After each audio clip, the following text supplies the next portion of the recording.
30 साल के पत्रकारिता के कैरियर के बाद में मैंने तय किया है कि मैं अपने बच्चों को, अपने बेटे को, अपनी बेटी को पत्रकारिता के कैरियर में कतई नहीं लाऊंगा। गुनहगार हम खुद हैं, यानी कि पत्रकार, क्योंकि पत्रकारों ने अपने निजी स्वार्थों को पत्रकारिता पर हावी कर दिया।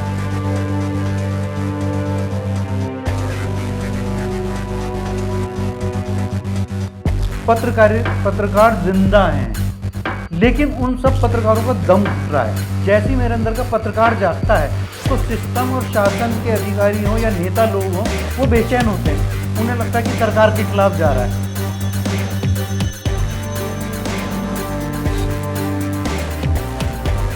आजकल जो नेता होता है, मुख्यमंत्री होता है, वो चमचों के एक सर्किल से चलता है, और वो चमचे वो लोग होते हैं कि जिनका सरोकार आम जनजीवन से नहीं होता।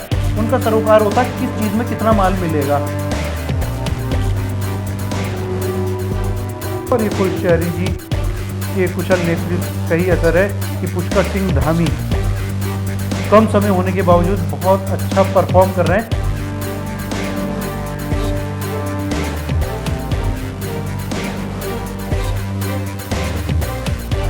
हरीश रावत जी के साथ काम करने वाली टीम भी ऐसी टीम है जिसने उन्हें डैमेज करने का काम किया है। नमस्कार, मैं हूं आशीष तिवारी और आप देख रहे हैं टीवी न्यूज वायरस। दर्शकों, इस इंटरव्यू की शुरुआत में एक शेर से करूंगा। किसी ने क्या खूब लिखा है, सालों से मेरे छत पे गौरैया नहीं आई। ये अलग बात है कि इन दिनों गिद्ध और चील कौवे दिखते बहुत हैं। कुछ अखबार पढ़ते, कुछ अखबार बोलते। कुछ कमोवेश यही हाल हमारे हिंदी पत्रकारिता जगत की हो चुकी है।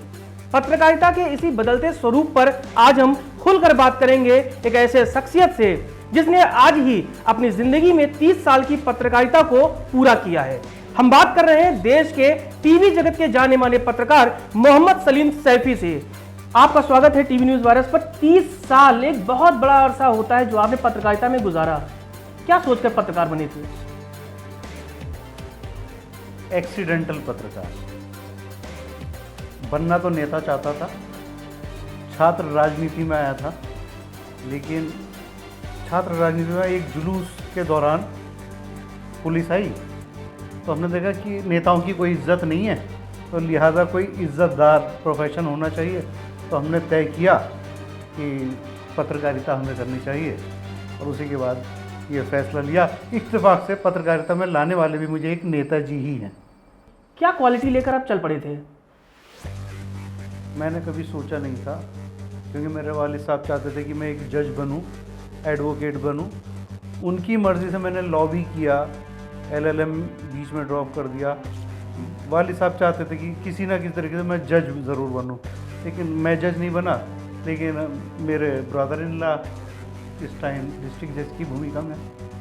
जब आप पत्रकार बने होंगे तो हम लोग बहुत छोटे थे, पत्रकारिता की हम लोग जिस ककहरे को सीख रहे थे, नेता हो, मंत्री हो, पत्रकारों के सम्मान में खड़े हो जाया करते थे। वो रुतबा और रुआब पत्रकारों की लेखनी का वो असर होता था। आपने वो गोल्डन पीरियड जिया। मैंने पत्रकारिता के हर लम्हे को जिया।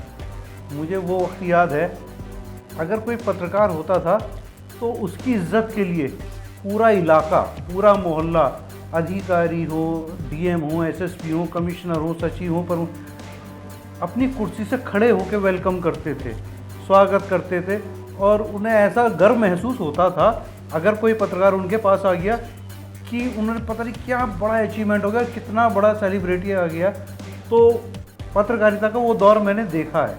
लेकिन अफसोस, आज का दौर इतना वाहियात हो चुका है, इतना बदनसीब दौर है कि अगर कोई अपने आप को पत्रकार कहता है या किसी को मालूम चलता है कि कोई पत्रकार मिलना चाहता है, तो ऐसा लगता है कि कोई दबा कुचला और अंगूठा छाप होगा, कोई एक तरीके से समाज के वर्स्ट तबके से पत्रकार को एक रूप में लिया जाता है। कोई सम्मान आज के दौर में नहीं है, और जो भी सम्मान है स्क्रीन पे दिखने के लिए जो लोग नेता अधिकारी करते हैं, लेकिन जो पुराने वाला सम्मान है वो मैं कह सकता हूँ कि आज के दौर में नामुमकिन है। वो सम्मान किसी को नहीं मिलता।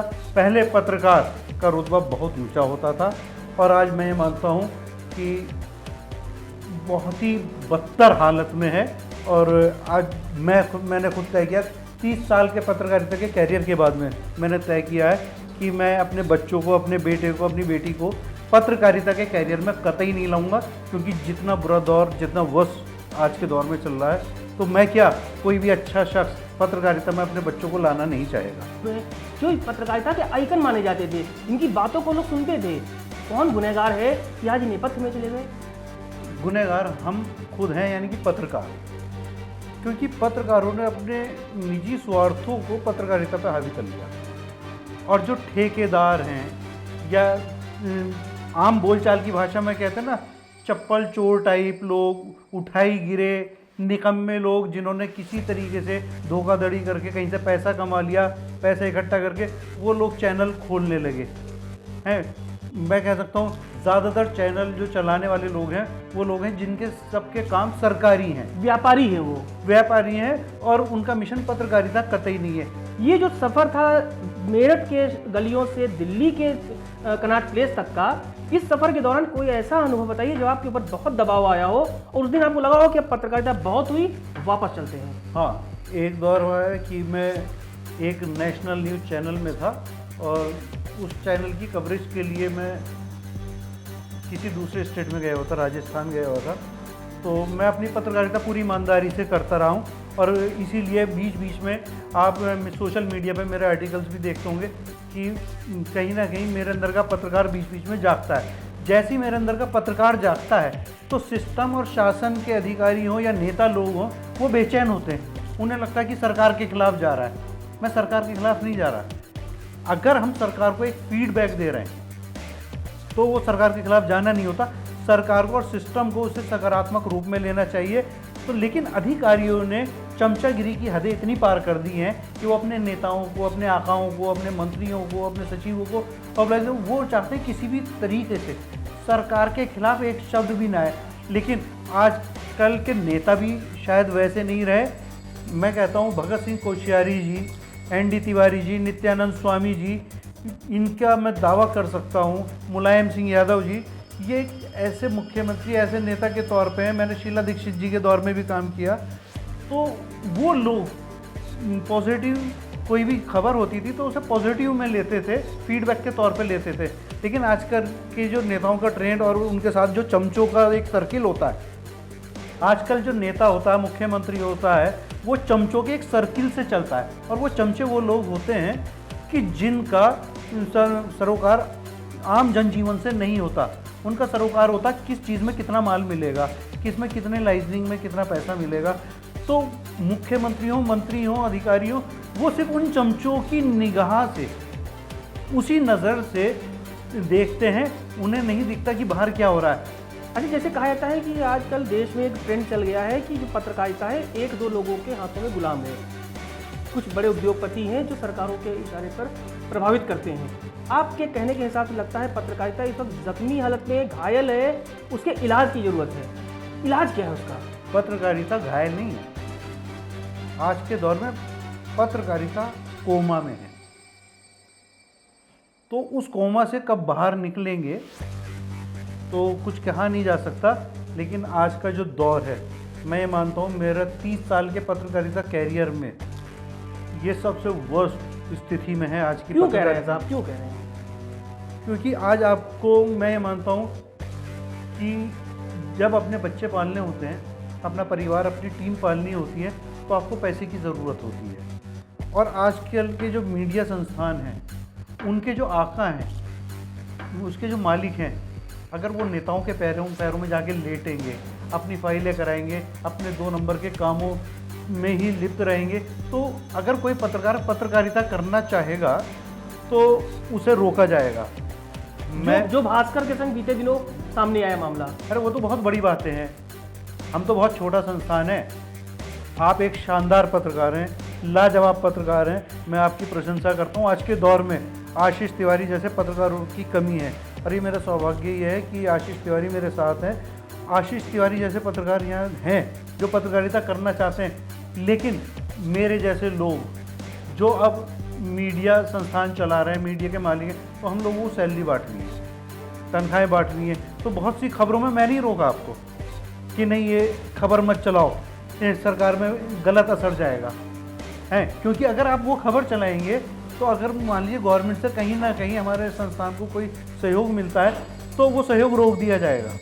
ऐसे बहुत सारे वाक्य हैं। और अगर आप उत्तराखंड का इतिहास उठा के देख लीजिए, सिवाय शुरू के 3-4 मुख्यमंत्री जो हैं उनकी मैं आज भी प्रशंसा करता हूँ। उसमें नित्यानंद स्वामी जी हैं, भगत सिंह कोश्यारी जी हैं, ND तिवारी जी हैं।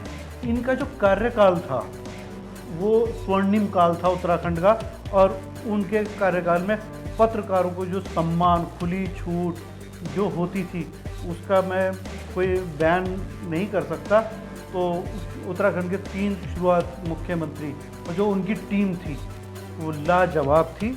और इन 3 मुख्यमंत्रियों को उत्तराखंड कभी भुला नहीं सकता, पत्रकार भुला नहीं सकते। और उर्दू तो अदब की ज़बान कही जाती है। मैं फिर कह रहा हूँ कि आशीष तिवारी जैसे पत्रकारों को परखने वाले लोग हैं होने चाहिए। आज अगर हम फील्ड के पत्रकारों की बात करें तो उनमें ऐसे मालिकान नहीं है जो अच्छे पत्रकारों को ढूंढ सके। मुझे आशीष तिवारी जैसे पत्रकार को ढूंढने में 2009 में मैंने कंपनी शुरू की, 2020 में जाके आशीष तिवारी टकराए। तो जाहिर बात है कि 10 साल से मैं ऐसे पत्रकार को ढूंढ रहा था जो वाकई में पत्रकारिता करता हो। 30 साल के दौर के बाद क्या मोहम्मद सलीम सैफी को लगता है काश में पत्रकार ना होता, कुछ और होता? ये अब महसूस होने लगा है। ये अब महसूस होने लगा है कि जिन लोगों ने वाकई में पत्रकारिता में अपना कैरियर बनाने की कोशिश की है, मुझे लगता है कहीं ना कहीं किसी ना किसी रूप में वो अपने आप को ऐसा ही महसूस करते हैं। क्योंकि वो जो करना चाहते हैं उन्हें मालिकान नहीं करने देते। इस बात की सख्त ज़रूरत है कि पत्रकारों को प्रैक्टिस करने के लिए एक रेगुलेटरी अथॉरिटी की सख्त ज़रूरत है। जैसे बार काउंसिल वकीलों को करती है, चार्टर्ड अकाउंटेंट एसोसिएशन करती है। तो ऐसी रेगुलेटरी अथॉरिटी हर हालत में चाहिए, तभी पत्रकारिता का स्तर सुधर सकता है। पत्रकारिता में जो मिशन नाम की चीज़ है वो ख़त्म हो गई है। और आज के दौर में बहुसंख्यक पत्रकार का टैग लगाने वाले वो लोग हैं जिनका पत्रकारिता से कोई सरोकार नहीं है। आप मेरठ से दिल्ली गए, दिल्ली से आप देहरादून आए और उत्तराखंड जैसे छोटे से राज्य में अपनी सेवाओं को दे रहे हैं। देहरादून और उत्तराखंड को ही क्यों चुना आपने? उत्तराखंड देवभूमि है। और ये मैं बता सकता हूँ, सन 2000 में जब नित्यानंद स्वामी जी की सरकार बनी तो मुझे इस बात का सौभाग्य प्राप्त हुआ कि मैं पूरे प्रदेश में पत्रकारिता कर सकूं। भगत सिंह कोश्यारी जी के समय में मुझे मौका मिला तो मैंने उत्तराखंड के चप्पे चप्पे को देखा।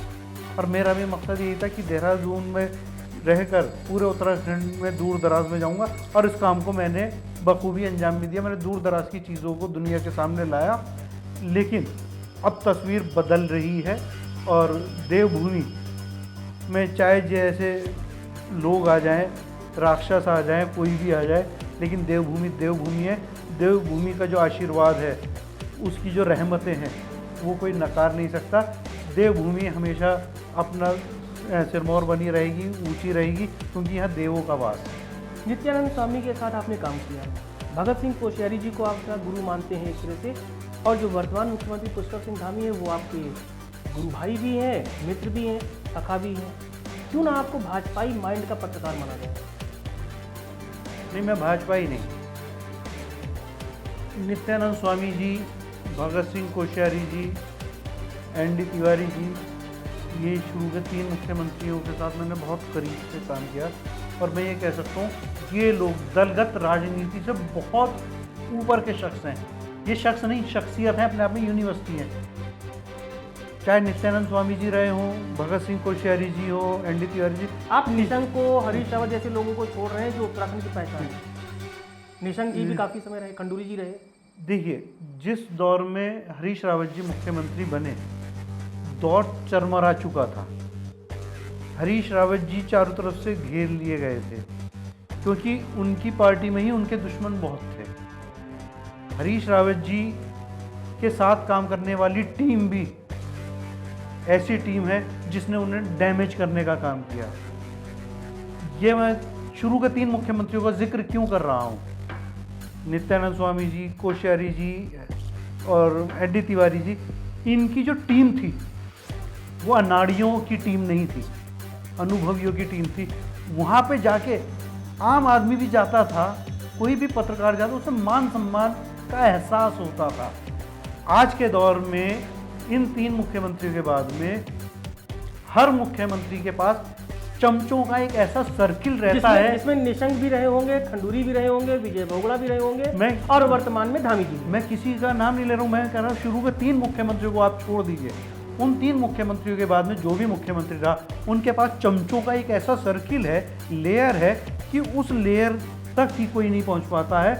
तो उनके पास सही फीडबैक कहाँ से पहुँचेगा? क्या यही वजह है कि अफसरशाही बेलगाम है उत्तराखंड में?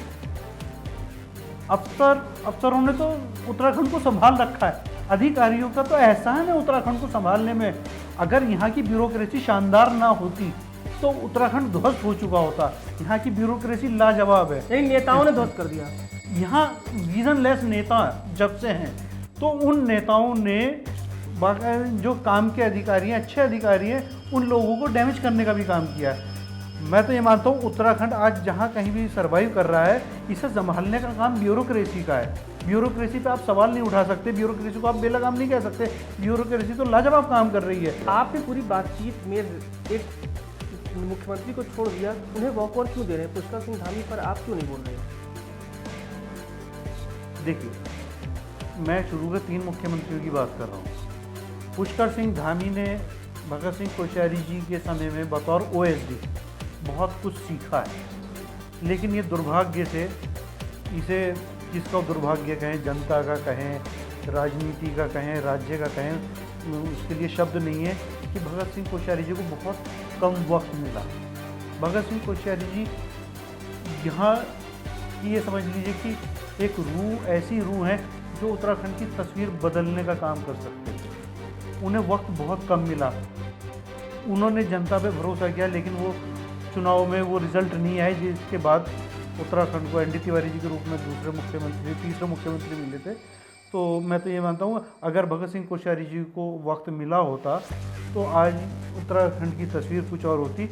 और ये सौभाग्य है कि भगत सिंह कोश्यारी जी जैसा नेतृत्व जिसे भी मिलेगा वो लाजवाब होगा। और ये कोश्यारी जी के कुशल नेतृत्व का ही असर है कि पुष्कर सिंह धामी कम समय होने के बावजूद बहुत अच्छा परफॉर्म कर रहे हैं। लेकिन मैं पुष्कर सिंह धामी जी को सलाह देना चाहूँगा कि वो अपनी नज़रों से उत्तराखंड को देखें, चमचों और उस सर्किल की नज़र से ना देखें जो उन तक सही खबरें नहीं पहुंचने दे रहे, उन तक सही फीडबैक नहीं पहुंचने देते।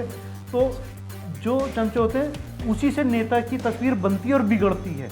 आप इतिहास उठा के देख लीजिए, जो भी मुख्यमंत्री डूबा वो अपने क्लोज सर्किल की वजह से डूबा। तो ये शुरू के 3 मुख्यमंत्री क्यों नहीं डूबे? क्योंकि उनके पास अपना विजन था, वो अपने दिमाग लगाते थे। उसकी कमी उन 3 के बाद में लगातार देखी गई है।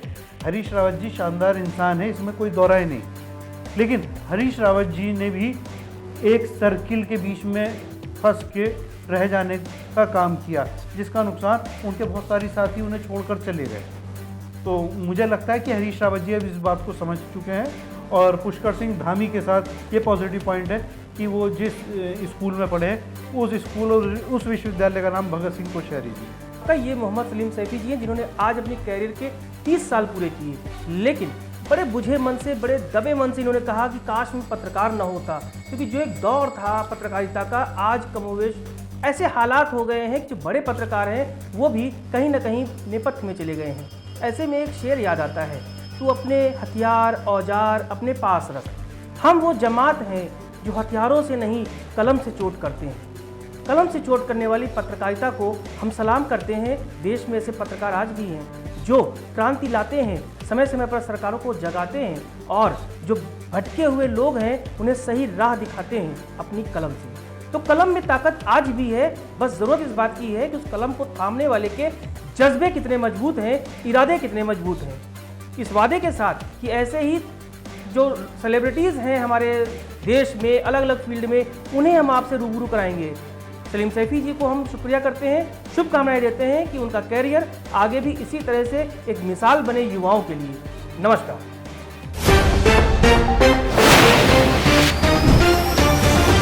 सत्य के साथ